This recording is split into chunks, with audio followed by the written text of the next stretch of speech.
지금으로부터 85년 전인 1938년에 하버드 대학의 한 연구팀에서 당시 하버드 대학에 입학한 1학년 학생, 그러니까 38학번이겠죠.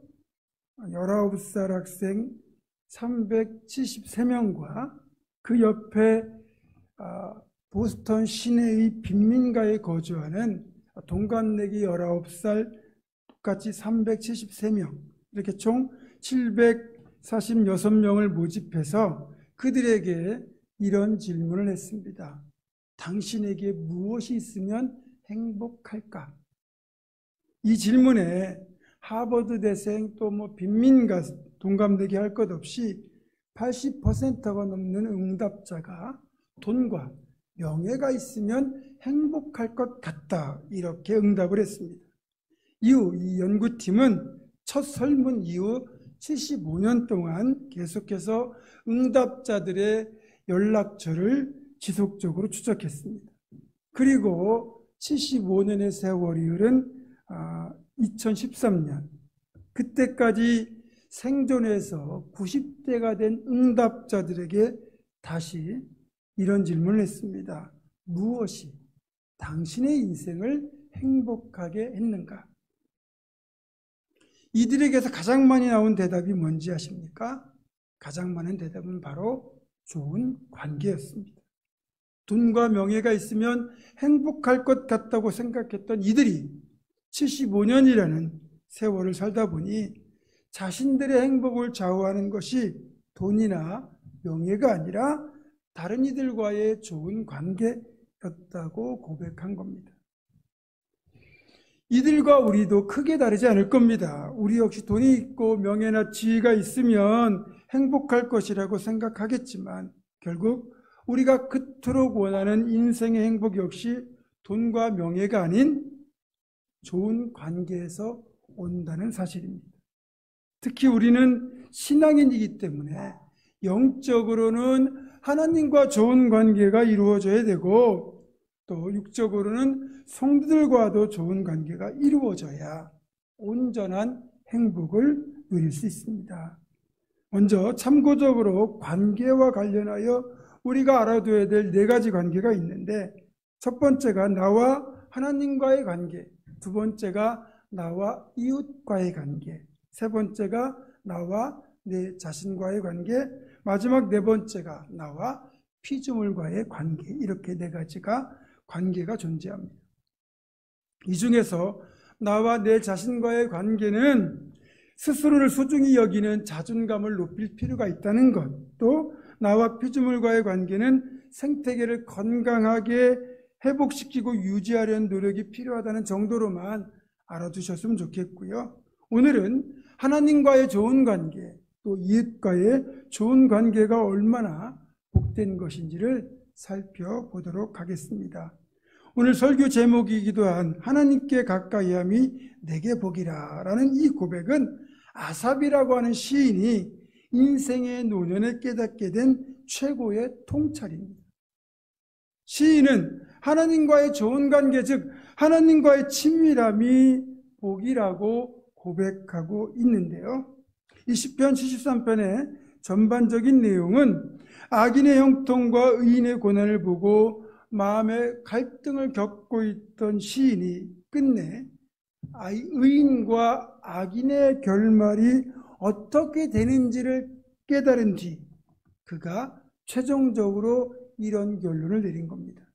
시편 73편에 대하여 잠깐 설명을 하고 넘어가겠습니다. 이 시편 73편은 악인이 형통하고 의인이 고난당하는 것을 보고 있던 시인의 심정이 먼저 등장하죠. 2절에 보니까 나는 거의 넘어질 뻔하였고 나의 걸음이 미끄러질 뻔하였으니 이는 내가 악인의 형통함을 보고 오만한 자를 질투하였음이로다. 한마디로 악인이 형통한 것을 보고 흔들렸다는 거예요. 하나님께서 공의를 통치하신다면 당연히 악인은 망하고 의인은 흥해야 되는데 정작 의인은 고난을 겪는 반면 악인은 형통하니까 정말 하나님이 계시긴 한 걸까 하나님이 계신다 하더라도 정말 공의로 통치하시는 건 맞는 걸까? 아니, 우리에게 하나님이 관심을 가지고 계시긴 한 걸까? 이런 생각이 들었다는 거예요. 그러면 시인이 믿음이 흔들릴 정도로 그렇게 악인이 얼마나 형통했던 걸까요? 4절부터 보니까 악인은요, 죽을 때도 고통이 없대요. 힘도 강건하고 고난도 당하지 않고 재앙도 없습니다. 얼마나 교만한지, 교만이 그들의 목걸이가 되고 강포가 그들의 옷이 되고 너무 잘 먹어서 살이 찌고 돈도 많습니다. 이들의 삶은 평안해 보이고 형통해 보입니다. 게다가 자식들도 잘 되는 것 같고 재물은 날마다 더욱더욱 불어나고 있습니다. 악인이 이렇게 형통한 것을 보면서 시인은 깊은 고뇌에 빠집니다. 의인들은 믿음으로 살고자 애를 써도 종일 재난을 당하고 아침마다 징벌을 당하는 것 같은데 어떻게 악인은 이렇게 형통할 수 있는가? 그 사실을 보면서 충격을 받고 고통을 느낍니다. 저는 이런 시인의 고뇌가 10분 이해가 됩니다. 우리는 분명히 예수를 믿으면 복 받는다고 배워왔고 또 그렇게 믿고 살았어요. 또 지금도 저는 그렇게 가르치고 있는데 이런 목회자 입장으로 보면 악인은 형통한데 신앙인은 믿음을 살고자 애를 쓰지만 정작 고난을 겪고 있을 때 그런 성도들에게 딱히 위로할 말이 없을 때가 한두 번이 아닙니다. 정말 열심히 믿음으로 살고자 애를 쓰는데 왜 이상하게 어려운 일이 생기고 마음 상할 일이 생기는지, 때로는 고난을 겪어야 되는지, 그것에 대하여 사실 위로할 길이 많지 않거든요. 눈에 딱 드러나게 우리 권선징악이라는 거 있죠. 선한 자에게 복 주시고 악한 자를 벌을 주신다면 좋을 텐데 이런 공식에 딱 들어맞게 결과가 나타나는 경우는 그리 많지 않습니다. 오히려 겉으로 드러나는 결과는 권선징악과는 반대일 때가 더 많죠. 시인은 이렇게 악인의 형통과 의인의 고난이라는 우리가 알고 믿고 있던 것과는 정반대의 현실 앞에서 자칫 하나님에 대한 신뢰와 믿음이 무너질 위기까지 가게 되는 겁니다. 16절에 그 사실을 솔직하게 말하고 있죠. 내가 어찌 이를 알까 하여 생각한즉 그것이 내게 심한 고통이 되었더니. 이해할 수 없는 일들, 이런 것 때문에 심한 고통을 겪고 믿음이 흔들렸던 이 시인이 어느 순간 악인의 형통함 속에 담겨있는 하나님의 놀라운 섭리를 발견하고는 소스라치게 놀랍니다. 바로 17절입니다. 하나님의 성소에 들어갈 때에야 내가 그들의 종말을 깨달았나이다. 주께서 참으로 그들을 미끄러운 곳에 두시며 파멸에 던지시니. 시인이 성소에 들어가 깨닫게 된 하나님의 섭리는 바로 악인의 형통함이 곧 하나님의 심판이었다는 사실이었습니다. 이게 무슨 말일까요? 잘 들어보세요. 악인들의 악행과 그들의 형통을 하나님이 따로 간섭하지 않으세요? 그러니까 당장은 악인의 모든 시도들이 성공을 해서 누가 보더라도 일이 술술 풀리고 형통한 겁니다. 그런데 이것이 악인들에게는 오히려 최고의 저주가 된다는 거죠. 왜냐하면 자신들이 무슨 짓을 해도 다 성공하고 원하는 것을 갖게 되고 그러다 보니까 절대로 자신들의 악행이나 잘못을 깨닫거나 뉘우치지 않는다는 겁니다. 만약에 이들이 죄악을 깨닫고 뉘우치고 회개하면 분명히 하나님이 용서해 주시잖아요. 그러나 깨닫지도 않고 뉘우치지도 않고 회개하지도 않는데 어떻게 용서해 줄 수가 있겠습니까? 그 결과 이들은 회개할 기회조차 얻지 못한 채 결국 종말을 맞이하게 되고 결국 이 땅에서는 떵떵거리고 살았는지는 몰라도 엄중한 심판 후에 영원한 지옥으로 떨어져서 고통 중에 영원히 거하게 된다는 거죠. 시인이 성소에 들어가 하나님께 기도하다가 이 사실을 깨닫고는 소스라치게 놀란 겁니다. 정말 그런 것 같습니다. 이상하게 나쁜 짓 많이 하고 못된 짓 많이 하는 사람들이 더 잘 되고 더 오래 살고 더 건강한 경우를 우리는 종종 봅니다. 그때마다 제 생각에는 내가 하나님이라면 그냥 확 벼락 맞게 하고 싶은데 우리 하나님은 왜 그리도 길이 참고 기다리시는지 이해가 안 될 때가 있거든요.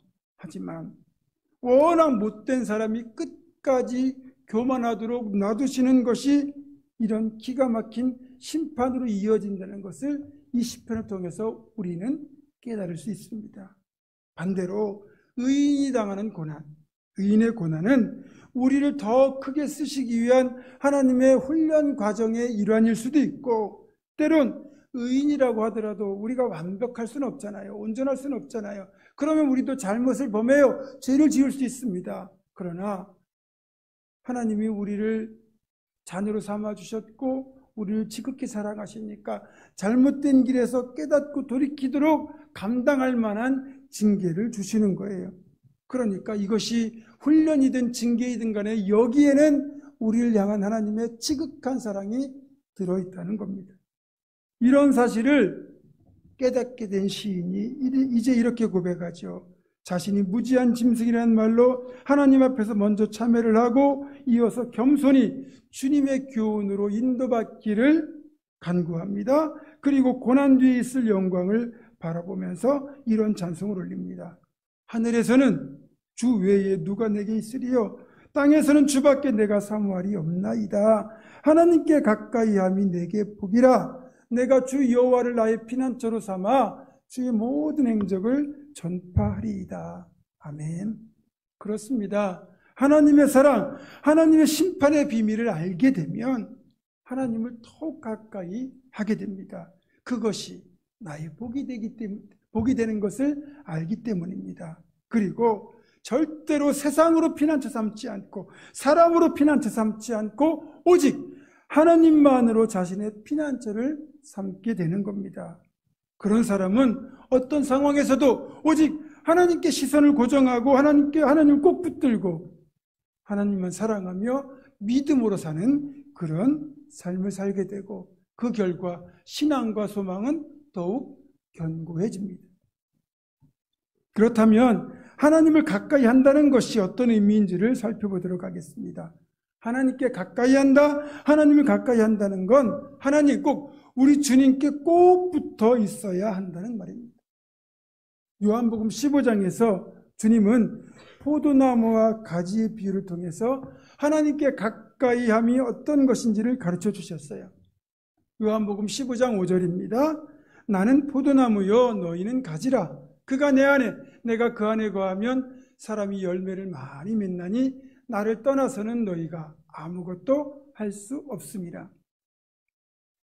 예수님은 주님과 우리의 관계를 포도나무와 그 가지로 비유하셨는데 포도나무는요 뿌리를 통하여 양분과 수분을 끌어올려서 줄기에 붙어있는 가지에 공급해 줍니다. 놀라운 사실은 줄기가 이렇게 가장 중요한 일들을 다 감당하는데 정작 열매는 어디에서 맺힙니까? 줄기가 아닌 가지에서 맺힌다는 겁니다. 여기에 하나님의 놀라운 사랑이 들어있어요. 하나님은 포도나무 줄기처럼 우리를 위하여 모든 것을 다 공급해주는 분이세요.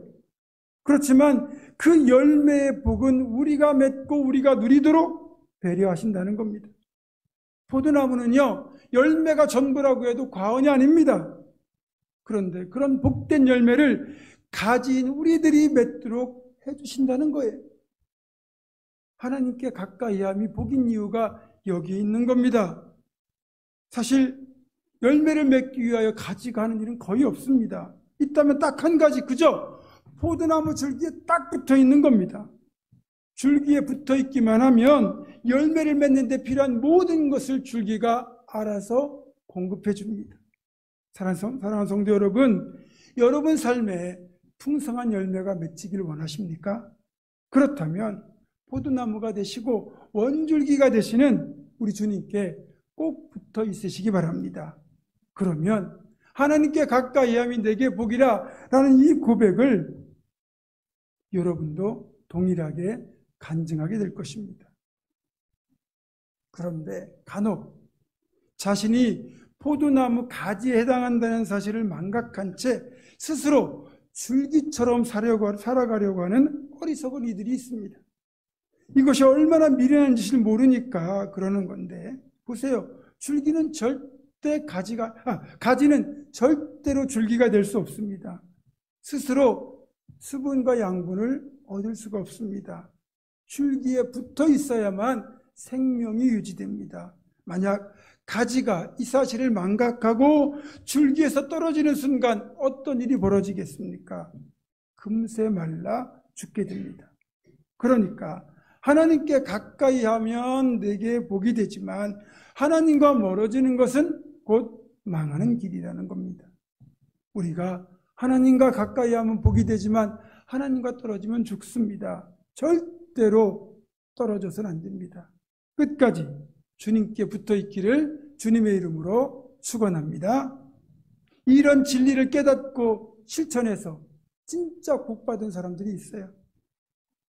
룻기의 주인공 모압 여인 룻이 바로 그 주인공입니다. 룻은요, 모압으로 이주한 나오미의 아들 말론과 결혼을 합니다. 외국인과 결혼한 거죠. 하지만 얼마 지나지 않아서 남편 말론이 죽게 됩니다. 결혼하자마자 과부가 된 거죠. 한편 모압에서 쓰디쓴 실패를 겪고 난 뒤에 과부가 된 나오미, 남편과 아들들을 다 잃어버린 나오미는 고향 베들레헴으로 돌아가기로 결심하고 두 며느리를 친정으로 돌려보내서 새 출발을 하도록 배려합니다. 그 중에 오르바라는 며느리는 친정으로 돌아갔는데 룻은 친정으로 돌아가서 새 출발을 하지 않고 시어머니와 끝까지 동행하겠다고 결단합니다. 사실 이때 룻은 시어머니를 돌봐야 된다는 그런 효심도 가득했겠지만 시어머니를 통해서 만나게 된 하나님, 그 하나님을 꼭 붙들겠다는 결단을 한 것이기도 합니다. 룻기 1장 16절과 17절입니다. 룻이 이르되 내게 어머니를 떠나며 어머니를 따르지 말고 돌아가라. 강권하지 마옵소서. 어머니께서 가시는 곳에 나도 가고 어머니께서 머무시는 곳에서 나도 머물겠나이다. 어머니의 백성이 나의 백성이 되고 어머니 하나님이 나의 하나님이 되시리니 어머니께서 죽으시는 곳에서 나도 죽어 거기 묻힐 것이라. 만일 내가 죽는 일 외에 어머니를 떠나면 여호와께서 내게 벌을 내리시고 더 내리시기를 원하나이다 하는지라. 아멘. 지금 룻이 어머니를 향하고 말하고 있는 이 결심은 사실 절대로 하나님을 떠나지 않겠다는 룻의 신앙 고백이기도 합니다. 결국 룻은 하나님께 가까이 하기로 결단했고, 그리고 하나님을 붙들기로 결심한 그 결심을 실천했고, 끝내 다윗의 조상 예수 그리스도의 조상이 되는 놀라운 축복의 주인공이 되었습니다. 요한복음 6장을 보면 예수님을 따르는 제자의 길이 어렵다고, 힘들다고 많은 사람들이 주님 곁을 떠나는 장면이 기록되어 있습니다. 그 모습을 보시고 주님이 12제자에게 이런 질문을 하십니다. 너희도 떠나려느냐? 그때 베드로가 대답한 말이 이겁니다. 요한복음 6장 68절입니다. 시몬 베드로가 대답하되 주여 영생의 말씀이 주께 있사오니 우리가 누구에게로 가오리이까? 베드로는 주님께 가까이 함이 영생의 복의 근원임을 알았어요. 그래서 끝까지 주님께 붙어 있기로 결심한 겁니다. 오늘날도요, 이런 저런 이유로 하나님을 떠나는 분들이 많이 있는데 참 안타까운 마음이 듭니다. 어떤 이유라도, 아무리 그럴 만한 이유가 있다 할지라도 하나님을 떠나는 것 그 자체는 결코 잘하는 일이 아닙니다. 왜냐하면 복을 버리고 멸망으로 가는 길이기 때문입니다. 어떤 상황에서도 끝까지 하나님을 붙들고 하나님께 가까이 하는 사람이 복된 사람입니다. 베드로처럼 룻처럼 끝까지 하나님께 가까이 하는 우리 모두가 되기를 주님의 이름으로 축원합니다. 자, 그러면 하나님께 가까이 하는 것, 주님과의 친밀함을 누리는 방법에는 어떤 것이 있을까요? 여러 가지가 있겠지만 가지인 우리가 줄기 대신 주님께 꼭 붙어 있는 가장 좋은 방법, 대표적인 세 가지는 여러분도 잘 아시는 말씀 묵상, 기도, 그리고 예배입니다. 먼저 말씀 묵상입니다. 하나님의 말씀을 깊이 묵상하면 그 말씀을 통하여 나를 향하여 들려주시는 하나님의 음성을 듣게 되고, 그 음성은 나를 줄기 대신 주님께 꼭 붙어 있게 하는 힘이 됩니다. 또 내 삶에서 겪고 있는 많은 문제들, 해답을 찾기 어려운 문제들에 대한 해답이 없이 묵상 속에서 발견할 때가 참 많이 있습니다. 따라서 말씀 묵상에 꾸준히 매달리다 보면 주님의 음성도 듣게 되고, 그래서 주님을 더 꼭 붙들게 되고요. 그런 삶에는 드디어 포도 열매와 같은 풍성한 삶의 열매들이 맺히게 됩니다. 이번 전기인 수련회에는 말씀 묵상을 잘할 수 있는 방법을 배울 수 있도록 우리가 지금 함께 사용하는 교재인 매일 성경을 발간하는 성서 유니온의 큐티 강의를 맡고 계신 김현철 목사님이라는 분이 오셔서 자세히 강의를 해주실 겁니다. 두 번째는 기도입니다. 기도는 하나님과의 대화잖아요. 사랑하는 사이에서는 마음을 열고 나누는 친밀한 대화가 그 사랑의 깊이를 더해줍니다. 여러분, 부부간의 대화가 사라졌다면 친밀감도 사라지는 겁니다. 친구 간의 대화가 사라졌다면 더 이상 친구라고 할 수 없는 거지요. 기도가 대화라고 하면, 하나님과의 대화라고 하면, 기도가 사라지면 하나님과의 친밀함도 상실하는 겁니다. 그래서 기도를 많이 하시는 분들은 하나님과 친밀함을 늘 누리며 살아갈 수 있는 축복이 있지요. 세 번째는 예배입니다.